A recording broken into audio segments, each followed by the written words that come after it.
Hello friend, फिर से बहुत बहुत स्वागत है आप सभी का आपका अपना यूट्यूब चैनल मेजर टारगेट पर। तो फ्रेंड, आपको पता है कि क्लास 10 के सभी सब्जेक्ट का यहाँ पे जो है ना लघुत्तरी प्रश्न यहाँ पे हम लोग पढ़ा रहे हैं, ठीक है।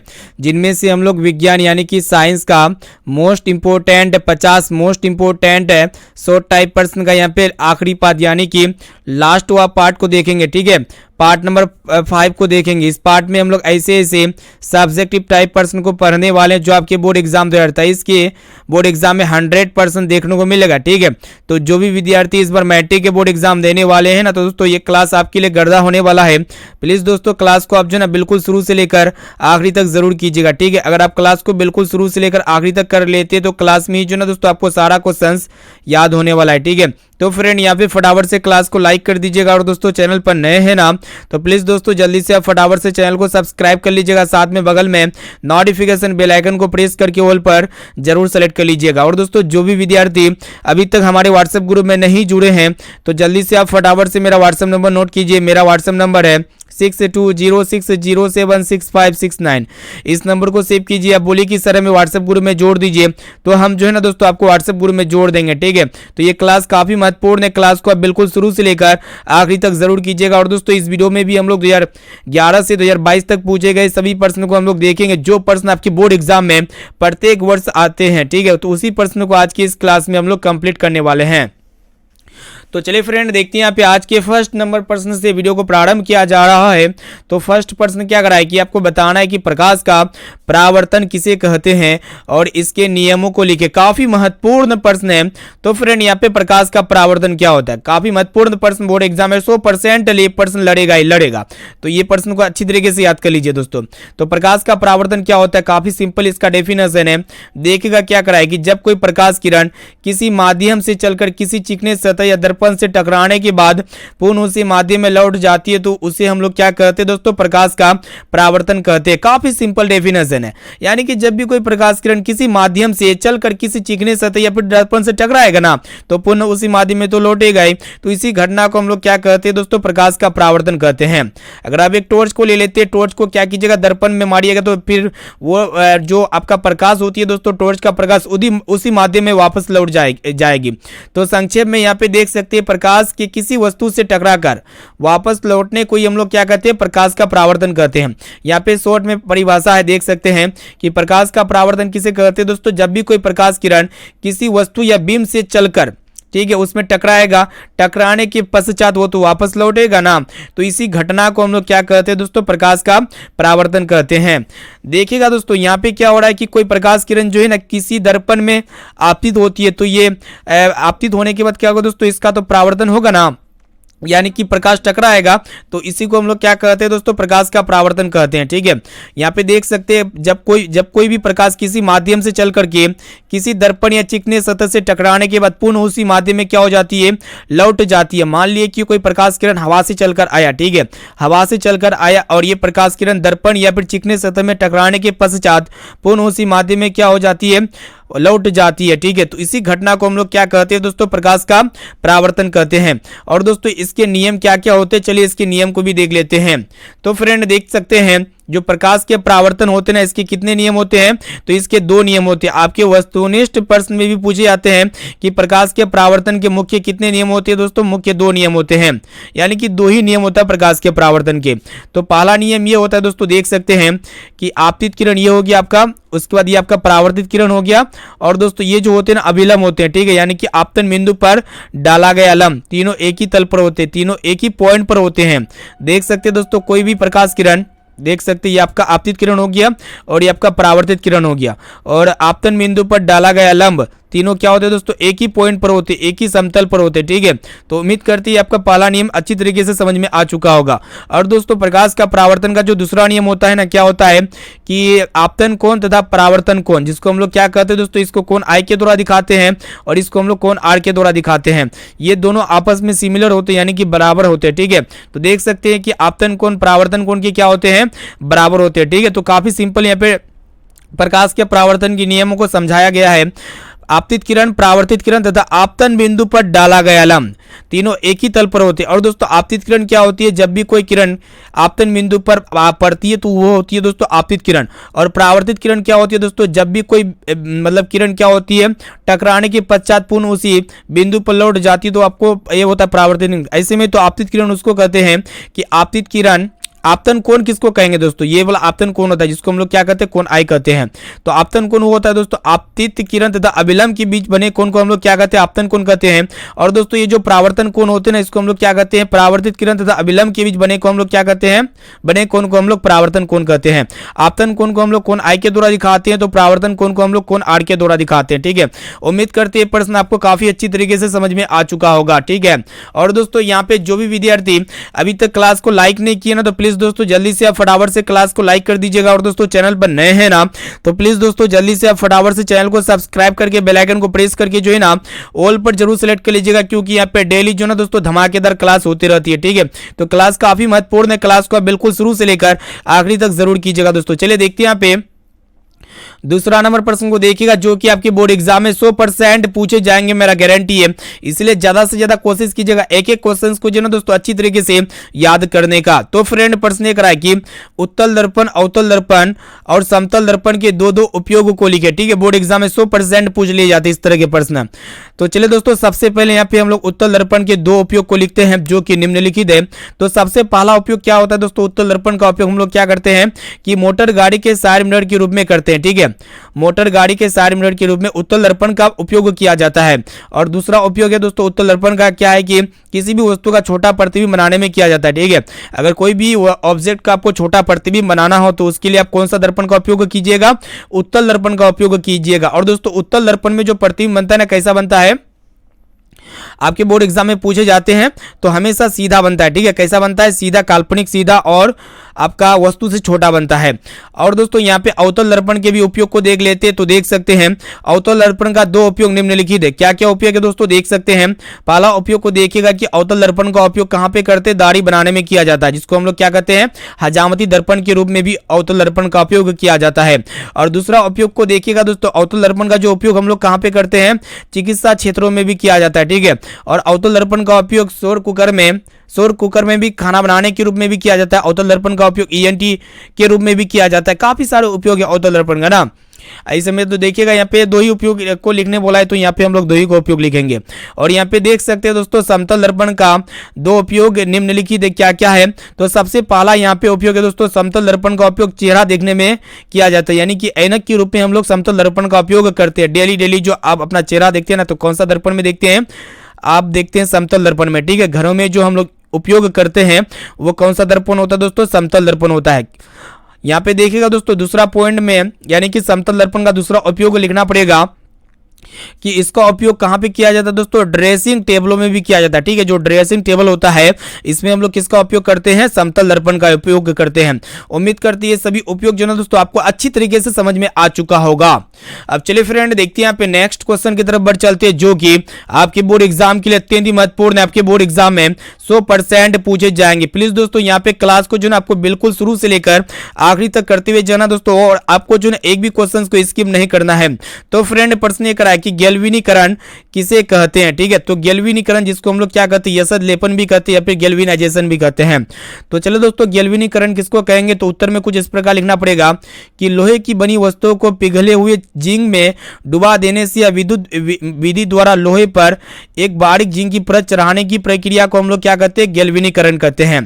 ठीक है, गैल्वेनीकरण का अर्थ होता है कोई भी जो वस्तु होता है ना, लोहे का कोई भी ऑब्जेक्ट होता है लोहे का बना होना चाहिए, और उससे जंग से बचाने के लिए उसके ऊपर हम लोग क्या कर देते हैं दोस्तों, या तो उसमें हम लोग क्या करते हैं, मतलब पॉलिश कर देते हैं, जो जिंक का परत होता है उसके ऊपर चढ़ा देते हैं। ठीक है, या विद्युत के द्वारा हम लोग क्या करते हैं, उसका विद्युत लेपन कर देते हैं।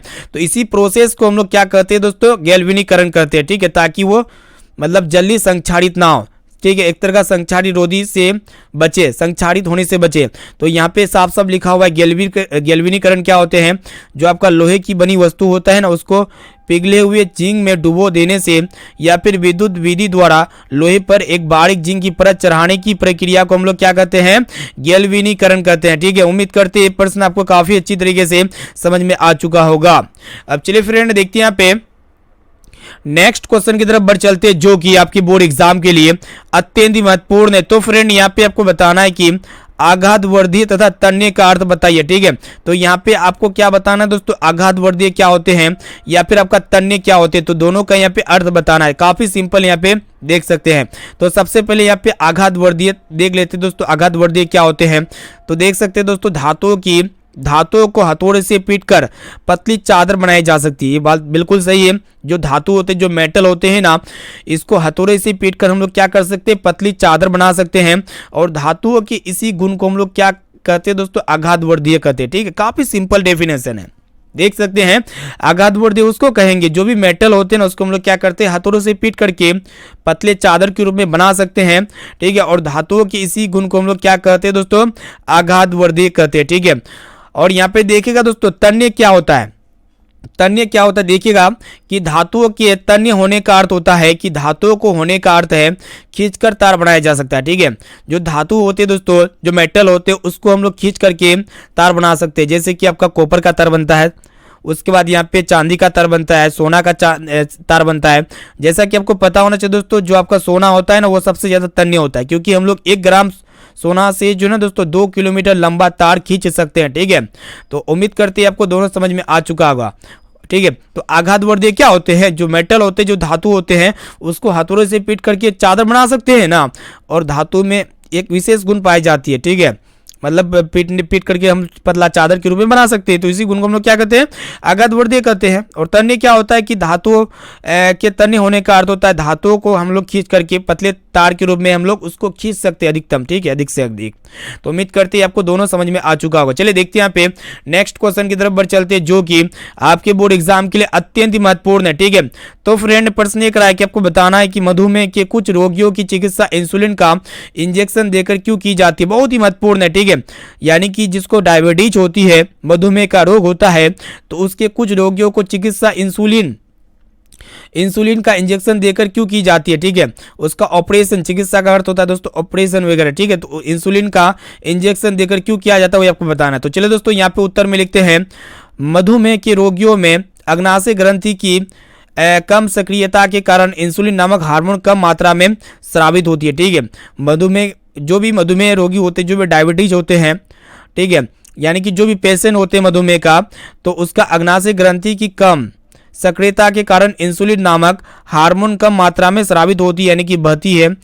इसलिए रक्त में शर्करा बढ़ता जाता है। ठीक है, इसलिए क्या होता है दोस्तों, जो ब्लड होते हैं ना, उस पेशेंट का उसका जो शर्करा होता है वो बढ़ता चला जाता है ना। अतः इंसुलिन का इंजेक्शन दे करके रोगी के रक्त की शर्करा को नियंत्रित किया जाता है, कंट्रोल कर सकते हैं हम लोग। इंसुलिन का इंजेक्शन दे करके रोगी का रक्त की शर्करा को कंट्रोल कर सकते हैं। इसलिए जो मधुमेह का जो भी आपका पेशेंट होता है, उसके लिए हम लोग क्या करते हैं, इंसुलिन का इंजेक्शन देकर उसका चिकित्सा करते हैं। ठीक है, तो उम्मीद करते हैं आपको अच्छी तरीके से समझ में आ चुका होगा। चलिए देखते हैं यहाँ पे। और दोस्तों, मधुमेह का जो रोग होता है ना, किसकी कमी से होता है, इंसुलिन की कमी से होता है, इंसुलिन नामक हार्मोन की कमी से होता है। चलिए देखते हैं यहाँ पे अगला प्रश्न भी बहुत ही महत्वपूर्ण है आपके बोर्ड एग्जाम के लिए। तो फ्रेंड, यहाँ पे आपको बताना है कि हाइड्रोजन गैस के भौतिक गुणों को लिखे। ठीक है, यहाँ पे जो हाइड्रोजन गैस होते हैं, हाइड्रोजन गैस, इसके फिजिकल प्रॉपर्टीज को लिखना है। तो फ्रेंड, यहाँ पे इसका उत्तर जो ना कुछ इस प्रकार लिखते हैं कि हाइड्रोजन गैस के भौतिक गुण देख सकते हैं निम्नलिखित है। तो सबसे पहला गुण यहाँ पे आपको लिखना पड़ेगा, ये रंगहीन, गंधहीन और स्वादहीन गैस होते हैं। ना तो इसमें रंग होते हैं, ना ही इसमें गंध होते हैं, और ना ही इसमें किसी भी तरह का टेस्ट होते हैं। ठीक है, यानी कि ये रंगहीन, गंधहीन और स्वादहीन गैस होते हैं। ठीक है, देख सकते हैं दोस्तों, दूसरा पॉइंट में लिखना पड़ेगा। दूसरा पॉइंट से यहाँ पे इसका फिजिकल पॉइंट कि पानी में ये बहुत कम घुलनशील है। जो आपका हाइड्रोजन गैस होते हैं दोस्तों, ये पानी में बहुत ही कम घुलनशील होते हैं। ठीक है, और देखिएगा तीसरा पॉइंट ये है कि यह अति ज्वलनशील गैस है। ये क्या होता है दोस्तों, बहुत ही ज्यादा ज्वलनशील गैस है, यानी कि तुरंत ही जल जाती है। और देख सकते हैं चौथा पॉइंट ये है दोस्तों, ये वायु में बहुत हल्की होती है, ठीक है, यानी कि जो हाइड्रोजन गैस होती है ना, ये वायु में क्या होती है दोस्तों, बहुत ही हल्की गैस होती है। और पांचवा पॉइंट काफी महत्वपूर्ण है कि यह लिटमस पत्र के प्रति उदासीन रहती है, ठीक है। लिटमस पत्र के प्रति क्या होती है दोस्तों, यह उदासीन होती है, ठीक है। उम्मीद करते हैं आपको सभी पॉइंट्स अच्छी तरीके से याद हो जाएंगे, ठीक है। तो यहाँ पे जो भी विद्यार्थी अभी तक इस क्लास को लाइक नहीं किए तो फटाफट से क्लास को लाइक कर दीजिएगा। और दोस्तों चैनल पर नए हैं ना, तो प्लीज दोस्तों जल्दी से आप फटाफट से चैनल को सब्सक्राइब करके साथ में बगल में नोटिफिकेशन बेल आइकन को प्रेस करके ऑल पर जरूर सेलेक्ट कर लीजिएगा, क्योंकि यहाँ पे डेली धमाकेदार क्लास होती रहती है। चलिए फ्रेंड देखते हैं यहाँ पे नेक्स्ट क्वेश्चन की तरफ बढ़ चलते हैं, जो कि आपके बोर्ड एग्जाम के लिए अत्यंत ही महत्वपूर्ण है। और दोस्तों ये भी प्रश्न जो आपके बोर्ड एग्जाम में 100% पूछे जाएंगे, ठीक है। तो फ्रेंड प्रश्न एक रहा है कि आपको बताना है कि धातु क्रम क्या है, इसके विभिन्न चरणों को लिखे, ठीक है। तो सबसे पहले यहाँ पे हम लोग धातु क्रम को देखेंगे और इसका चरण को लिखेंगे, ठीक है। तो फ्रेंड यहाँ पे देखिएगा उत्तर में लिखना पड़ेगा कि अयस्क से शुद्ध धातु प्राप्त करने की प्रक्रिया को हम लोग क्या कहते हैं, धातु क्रम कहते हैं, ठीक है। जो अयस्क होते हैं, जो और होते हैं ना, इससे शुद्ध धातु प्राप्त करने की प्रक्रिया को हम लोग धातु क्रम कहते हैं। अयस्क से धातु प्राप्त करने की कई चरण हैं। तो देख सकते हैं दोस्तों, अयस्क का सांद्रण, ये पहला चरण हो गया। उसके बाद दूसरा चरण ये है कि सांद्रिक अयस्क का धातु के ऑक्साइड में परिवर्तन, जो सांद्रित अयस्क है ना, इसके धातु के ऑक्साइड में परिवर्तन करना। और तीसरा चरण है दोस्तों धातु के ऑक्साइड से धातु का निष्कर्षण करना, ठीक है। तो उम्मीद करते हैं तो ये तीनों चरण आपको अच्छी तरीके से समझ में आ चुका होगा। तो सबसे पहले हम लोग क्या करते हैं, अयस्क का सांद्रण करते हैं। उसके बाद जो सांद्रित अयस्क होते हैं ना, धातु के ऑक्साइड में परिवर्तन करते हैं। और दोस्तों धातु के ऑक्साइड से धातु का क्या करते हैं, निष्कर्षण करते हैं, ठीक है। और ये धातु क्रम क्या होते हैं, जो अयस्क होते हैं इससे शुद्ध धातु प्राप्त करने की प्रक्रिया को ही हम लोग क्या कहते हैं, धातु क्रम कहते हैं। और इसके कई चरण हो सकते हैं, जैसे कि अयस्क का सांद्रण, सांद्रित अयस्क का धातु के ऑक्साइड में परिवर्तन और धातु के ऑक्साइड से धातु का निष्कर्षण, ठीक है। उम्मीद करते हैं आपको तीनों अच्छी तरीके से समझ में आ चुका होगा। चलिए देखते हैं यहाँ पे अगला प्रश्न की तरफ बढ़ चलते हैं, जो कि आपके बोर्ड एग्जाम के लिए अत्यंत ही महत्वपूर्ण है। तो फ्रेंड यहाँ पे आपको बताना है कि एक्वा रेजिया क्या होता है, ठीक है। तो यहाँ पे एक्वा रेजिया क्या होता है, विवरण दे।